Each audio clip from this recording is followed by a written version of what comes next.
Justin Wrobleski deserves to be an all-star. Instead, he got robbed. There's no other way to say it. MLB got this one wrong.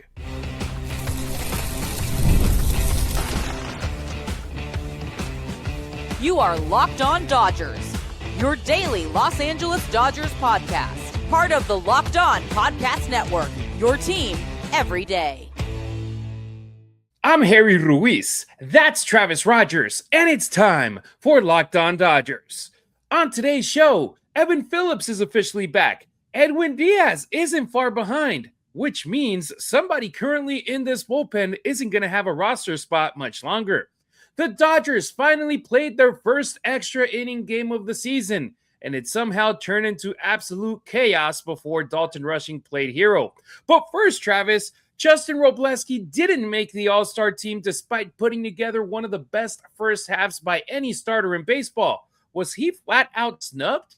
Yeah, it's a tough spot for him because he certainly has pitched well enough to be on the team. We'll break it all down on today's episode of Locked On Dodgers, brought to you by Odoo. Great organizations win because operations matter, and that's why you should get Odoo. Try it for free today at odoo.com/lockedon. That's odoo.com/lockedon. Robo got robbed.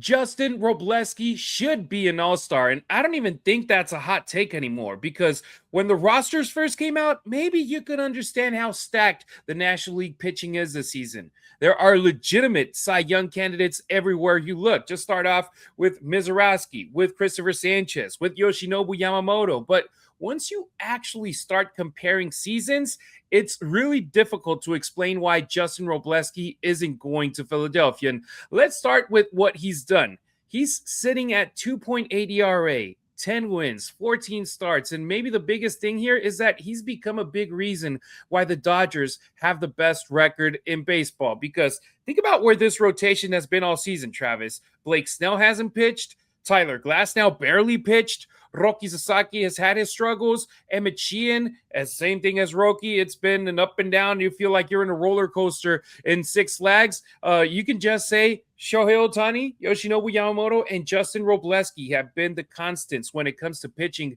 for the Dodgers. And one of those three guys didn't seem he was going to be in that position when the season started. The other two, you expected it, Ohtani and Yamamoto. Wrobleski, he came way out of left field with the way he has performed. We were hoping he was going to be good, but not this good. No, he's been great. I mean, not just good, he's been great. Like you said, this was a guy that may or may not have made the rotation, was kind of fighting for his spot there, was trying to stay out of the bullpen.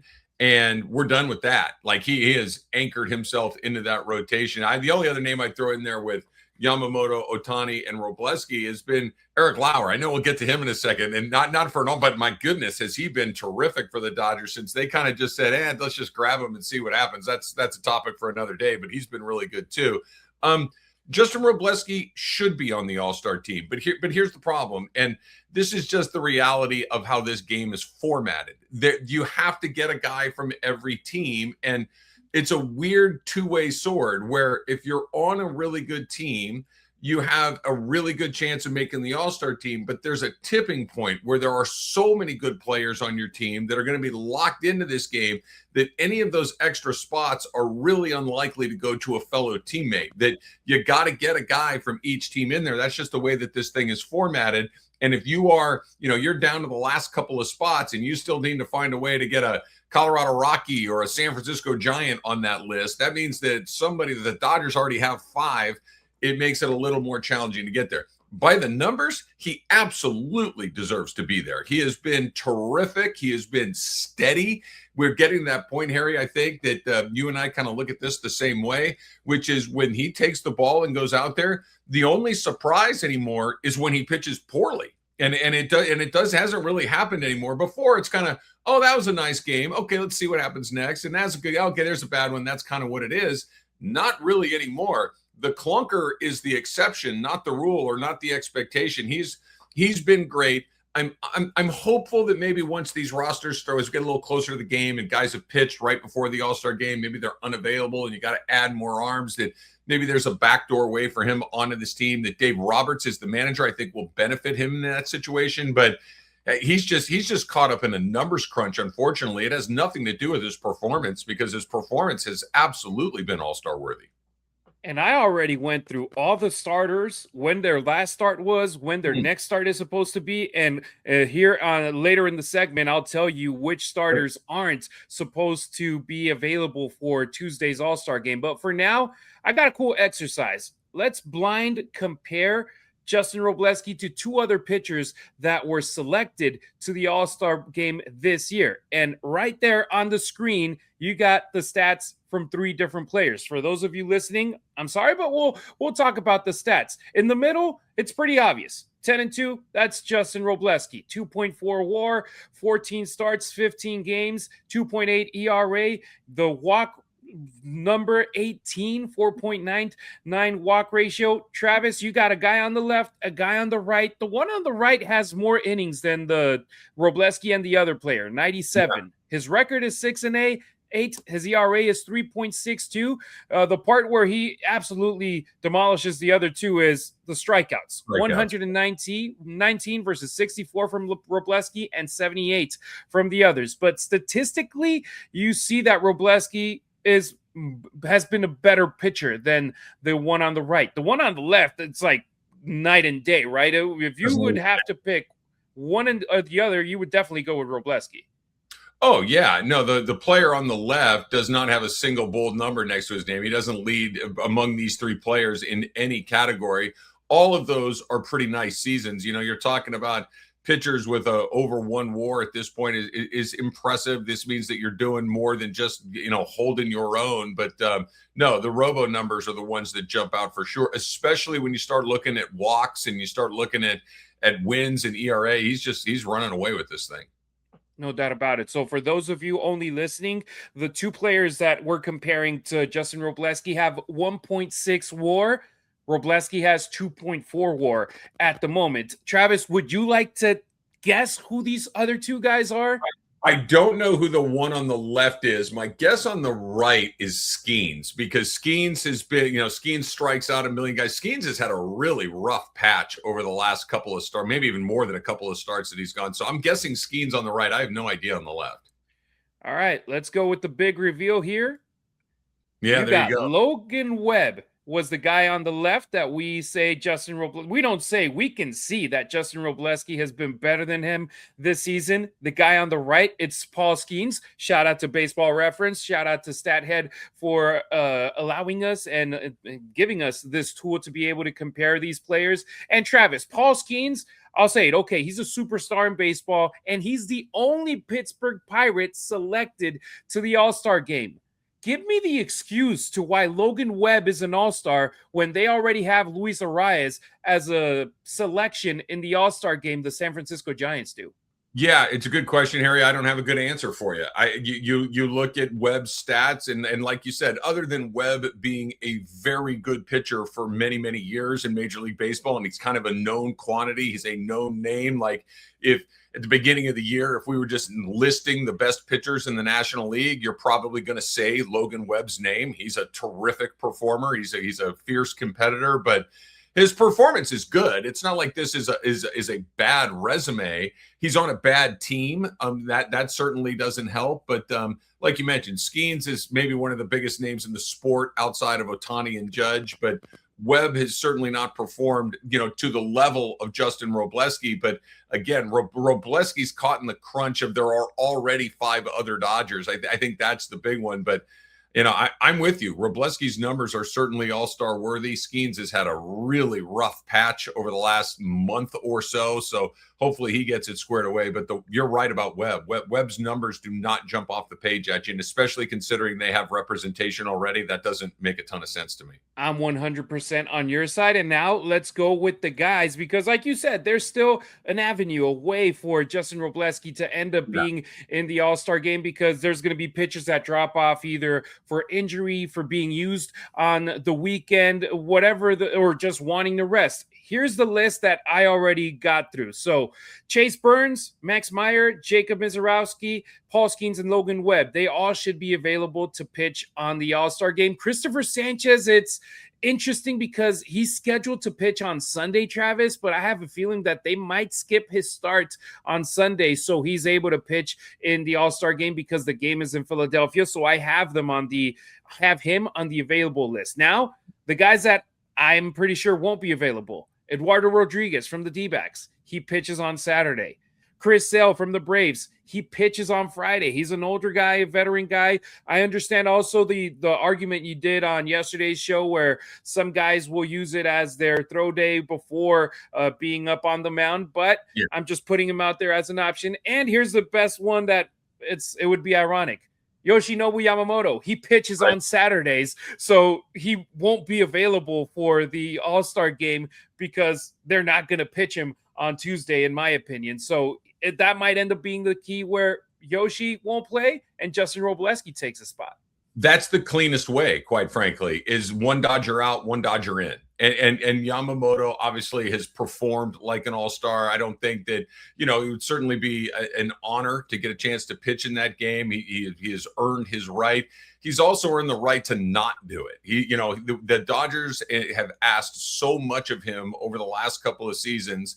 I thought that early in the year, Yamamoto, he was good. Don't get me wrong. He's been good all year long, but he wasn't, the ultimate young. We're starting to see the really fierce, nasty, unhittable Yamamoto over his last couple of starts. So, the last thing I think that the Dodgers are looking to do is really hit the gas at this point in the season. So maybe he comes off the board. He gets to stand there, tip his cap before the game. And Wrobleski actually joins the team in his spot and actually might get to pitch in the game as well. So to me, that way you're not, no one else is getting too twisted up about, well, you took my guy out, why isn't my Arizona Diamondback there? Or why is another Dodger in there? Why is the guy from the Cincinnati Reds coming out when you can you already got that stuff goes away. So Dodger out, Dodger in is probably the cleanest way to do it.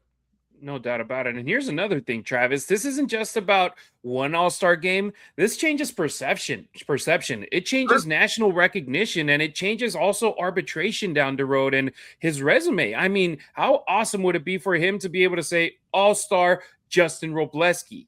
That matters. So that's why he definitely should get this opportunity, because if we're talking about who has been one of the best pitchers in the National League this season, Justin Wrobleski absolutely belongs in that conversation, whether MLB recognized it initially or not. Once you're in the game as a replacement or as a starter, you're an all-star. Oh yeah, absolutely. Whether you get added at day one or at the 10th, at the 11th hour, it's still an all-star. I'm with you on that 100%.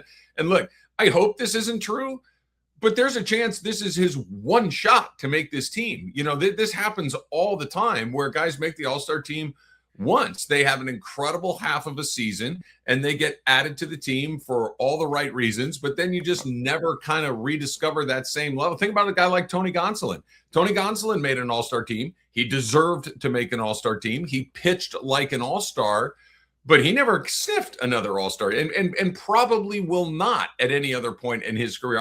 Maybe I'm wrong. Maybe he does, and good for him, but it's not uncommon to have one shot at this. And if you get it, good for you, man. But it's not like, not everybody is Clayton Kershaw, where once you make it once, you just go for the next 20 years. That's not how this works. You're far more likely to have a Tony Gonsolin or a Justin Wrobleski than you are a Yamamoto who goes every season. So I really do hope that he gets added because he's earned it. So now we want to hear from you. Do you think Justin Wrobleski was legitimately snubbed from the National League All-Star team, or do you think MLB got it right because of how loaded the pitching field is this year? Drop your take in the comments or let us know on any of our social networks, or hit up the Locked On Dodgers listener line, 2793-LOCKED. We want to hear where you stand. Coming up on Locked On Dodgers, the Dodgers finally played their first extra inning game of the season. Unfortunately, the way they got there was anything but pretty.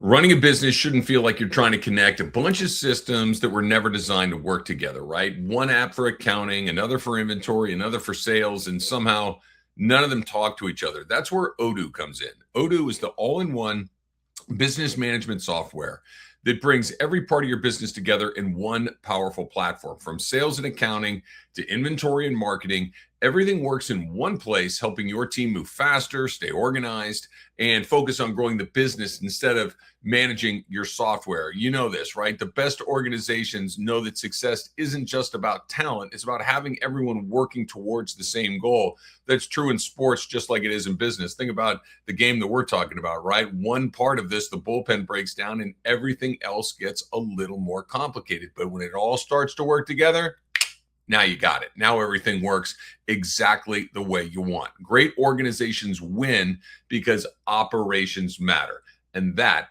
is why you should get Odoo. Try for free today at odoo.com/lockedon. That's odoo.com/lockedon. Are you new here? Welcome. Everydayers, you already know you're the heartbeat of our show. It's easy and free to help us out. Subscribe and like our content on YouTube. Drop a 5-star review on Apple or Spotify and hit up the Locked On Dodgers listener line, 2793-LOCKED. That's 279-356-2533. Either drop a voicemail or shoot us a text. Finally, an extra innings game. In their 92nd game of the year, the Dodgers finally needed extra innings. Think about how ridiculous that is, Travis, that they went this long. It's actually the second longest streak to start a season in Major League history. Only the 2005 Red Sox went longer. And honestly, I'm surprised it took this long. Yeah. I mean, it's just baseball, man. Sometimes the game's tied after 9 innings and you got to play a little more, and you could think that, well, it's because the Dodgers are so good and they kick everybody's butt. Yeah, but they also get beat, a third of the time. Even the best team in the league loses, 1 out of every 3. That's just how baseball goes. And every once in a while, you just kind of run in, okay, it's tied after 9, and let's put that ghost runner on and go from there. It's bizarre. Like, I have no explanation for it other than baseball's weird. Baseball does weird things every once in a while. And, as we were getting closer into the extra innings, they were talking about on TV, like this would be their first extra inning game. And as Tanner Scott, and we'll talk about him coming up in a second, was having this thing kind of blow up on him, you're like, wow, this is really weird that this is their first extra inning game of the season. But, it's one of the reasons I love baseball. I always used to think of this, Harry, when, Vin Scully was still calling games for the Dodgers. And of course, he had been around for a million years. And there aren't too many things but even Vin Scully, at least 5-6 times a season, would say, well, I've never seen that before. And that's what makes baseball so much fun. There's just so many things that none of us have ever seen before. And, here we are, July 6th, last night, in the first extra inning game. Go figure. Yeah, baseball is weird, and that's why we love it. One bloop, one bullpen hiccup, one missed opportunity, and you end up stumbling into extra innings. And look, Travis, it's not like the Dodgers this is their first walk-off win of the season. They've already had walk-off wins where they're tied in the 9th inning and they needed to come back late in the game to win it. And then Monday happened. And look, for about 7 innings, this looked like another easy night for the boys in blue, especially against a team like Colorado. Shohei, he got home run number 299 in the big leagues for him. The offense, they have a good first 4 innings. They're up 6-1, and everything felt comfortable. But this happened. The bullpen comes in and the Rockies start chipping away. They got a couple of runs late against Eric Lauer. Then Tanner Scott comes in during the 9th, and we were here leading and banging the drums to be like, hey, we're part of the committee to get Tanner Scott to the All-Star game. And then he had that performance last night, Travis. Game tied. It should have been the Dodgers down in the score, but Dalton Rushing a great tag at home to avoid the Rockies taking the lead. And all of a sudden, hey, man, we need to be able to get the lead. And the Rockies actually took the lead in the 10th, but it was kind of chaos out of nowhere in a game that you felt you had in the bag. Yeah, real quick, just shout out to Dalton Rushing for having a heck of a night. He was terrific last night. A couple of doubles, game-winning hit, the tag, like you meant. I mean, he's really becoming kind of one of those Dodger players that you're kind of counting on to do something exciting on any given night. So give him a lot of credit. Harry, get ready for me. I haven't said this in a long time, but you probably know what I'm going to say. You can't walk people. If you walk people, bad things happen. If you give guys bases in the major leagues, they're very likely to score because, you're going to get a hit an inning, basically. That's kind of how it works. But if you load the gun against yourself and give guys a couple of free bases, well, now that hit's going to score runs. You get 2 hits. Now all of a sudden the merry-go-round is going. And that's kind of what Tanner Scott was dealing with. He wasn't sharp. It was a bad night for him. It was a clunker. I still think he's been fantastic for the Dodgers. It really doesn't change my opinion too much, other than he had a really bad night. But he's been lights out. But this was a bad night. And you mentioned it a second ago too. Like Lauer giving up a couple of those runs at the end, and it was kind of like one of those, they'll be all right, not that big of a deal. But anytime you can get it into one swing changes thing, a walk or two can change things, an error can change things. That's when you start to, I don't want to say worry, especially against a team like Colorado, because I'm really not going to sweat the Colorado Rockies very often. But anytime you can get it into just one kind of sort of quasi big inning can change the game. That's when it gets a little dicey. So Lauer kind of started it. Scott obviously finished it with the 3 walks that he had. Just a bad night for the Dodger bullpen, and the Dodgers are so blank and good, they still found a way to win the game anyway. Yeah, Lauer, he was out there 6 innings, 6 hits, 3 earned runs, 2 walks, 3 strikeouts, and 1 home run allowed. That counts as a quality start. 6 innings, 3 or fewer runs, another one for him. Brock Stewart, a clean inning. Alex Vesia, he walked 2, but he didn't allow any hits or any runs. And then, like Vesia walks 2 guys every time. He's the exception to the rule. Like he's the one guy that when he walks a guy, you're like, okay, this is just what he does. But even with him, it's like, really, we got to do this every single time. It's stress inducing, that's for sure. It's like, don't risk it, buddy. Tanner Scott, 1 inning, 3 hits, 3 earned runs, 2 walks, 2 strikeouts in this game. And I'm pretty sure I heard Joe Davis said that Tanner Scott had only walked two batters earlier before in the season, or heck, I got his baseball reference page up here right now. I'll get that stat. Yeah, he had only walked 2 batters before last night's game, and he walked 3 in 1 inning, and that ended up costing him his 2nd blown save of the season. I'll put it into perspective. At least it's just the 2nd blown save this season, where at this spot last year, we were in a completely different situation. No, he's been great. I mean, think about it. So, okay, 2 blown saves. It's it's early July. That tracks to about 4 over the course of the season. There's not a team in baseball that wouldn't take that. That is just a tremendous performance. He kind of kicked the rock. He had a bad night. I would throw him back out there. He probably won't, because he threw a bunch of pitches last night. But if he had to go out there and shut the door in the 9th inning again, I'd feel really good about it. He had a bad night. I don't think it's much more than that. And especially when this wasn't his job when the season started. That was Edwin Díaz's job, being the 9th inning, being the closer for this team. So Tanner Scott has been doing a good job as the Dodgers closer. Travis, we would be remiss if we didn't mention what an incredible play by Freddie Freeman when he grabbed that ball at first base, stepped on the base, threw home. It was late. The Rockies took the lead, but that was fantastic from him.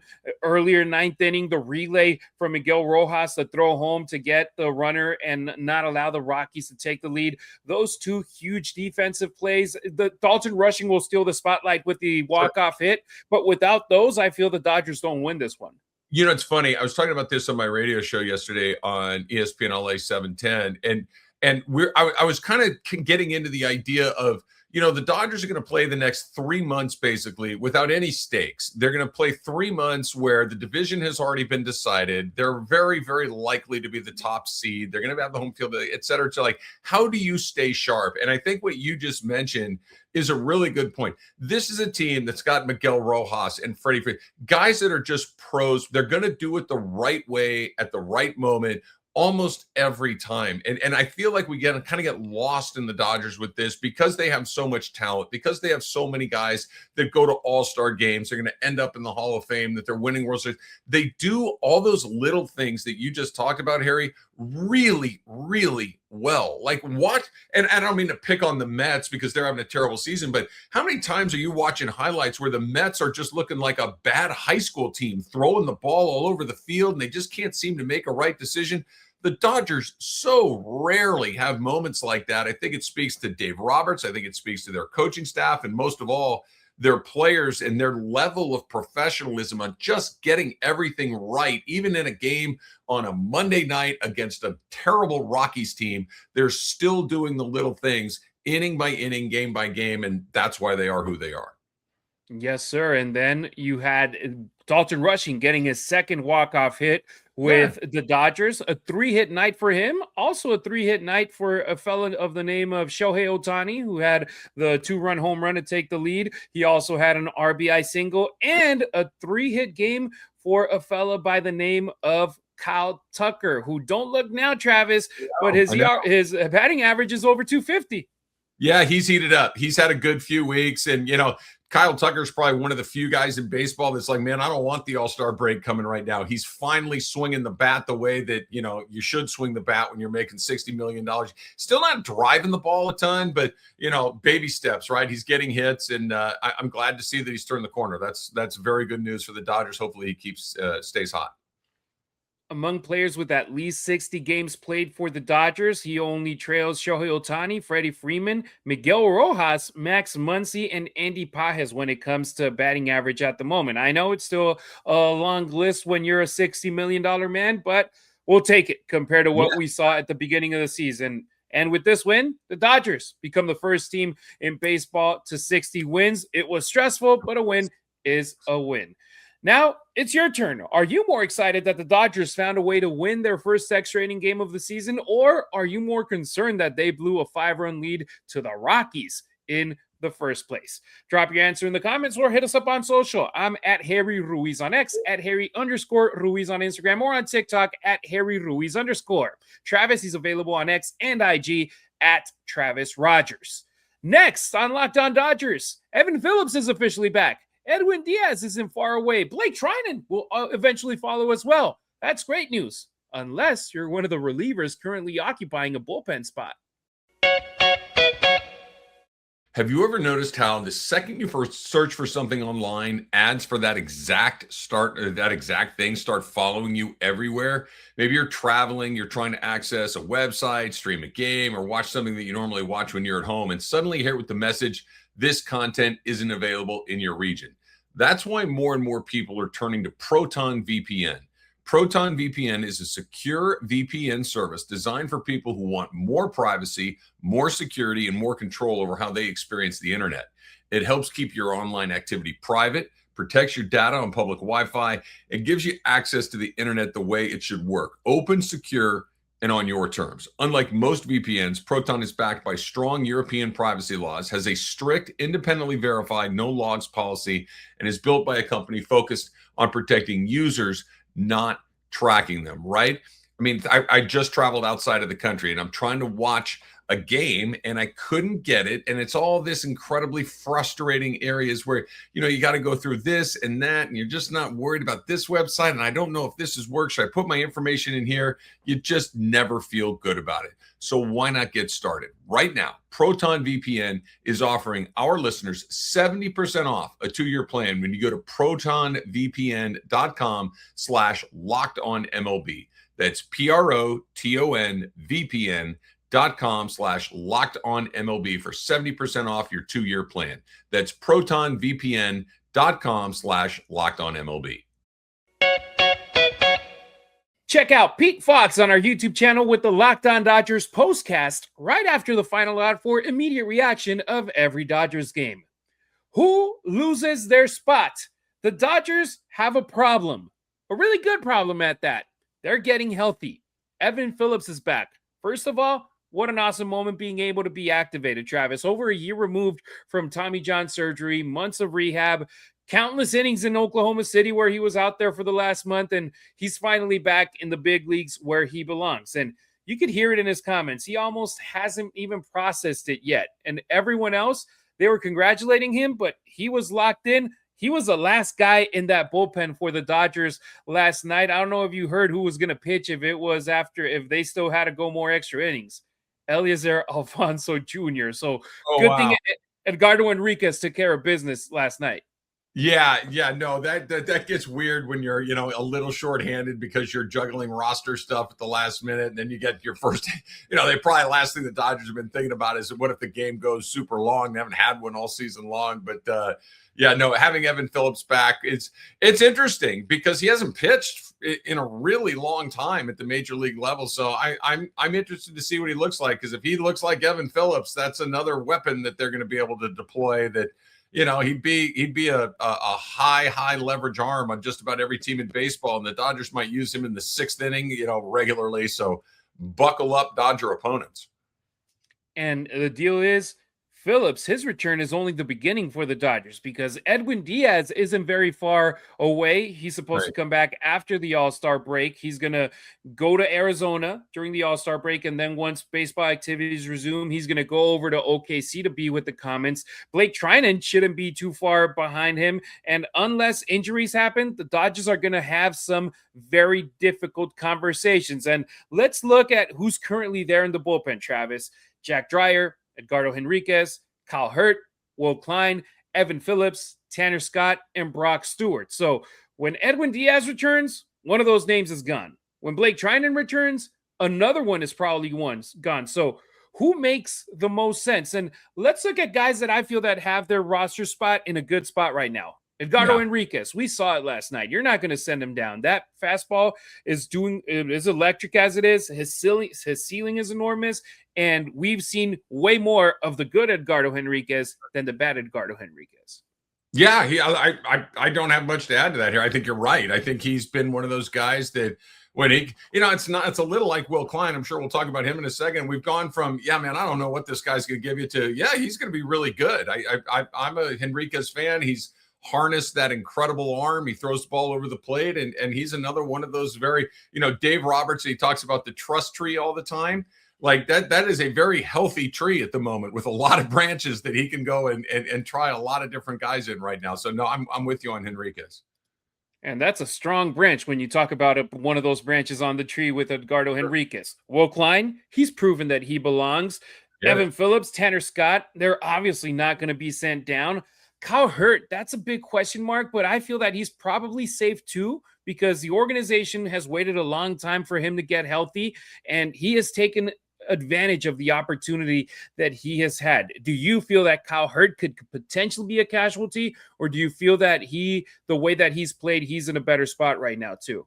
Had you asked me this question 3 weeks ago, I would have thought you were crazy, right? Like, what are we talking about? Like, Hurt has been one of their most reliable guys during the entire early part of the season. Of late, he's been a little less effective. Now, he hasn't been bad. Don't get me wrong. It's not like he's out there, you know, freaking out and giving up runs every time he pitches. But he went from somebody that was basically automatic to somebody that's, yeah, let's see what he's going tonight. If I were him, I'll put it to you this way, Harry, I would be sleeping a little less comfortably every night, knowing that the roster crunch is coming back sooner than later. And, you know, I know we're talking about Díaz coming back at any given point, but this is going to happen a couple more times when Glasnow comes back, when Snell comes back, because while those guys aren't bullpen guys, there's going to be a trickle-down effect to where guys that are in the rotation are going to get pushed to the pen, and this is going to happen all over again. I think Kyle Hurt is a name that you might see back in Oklahoma City.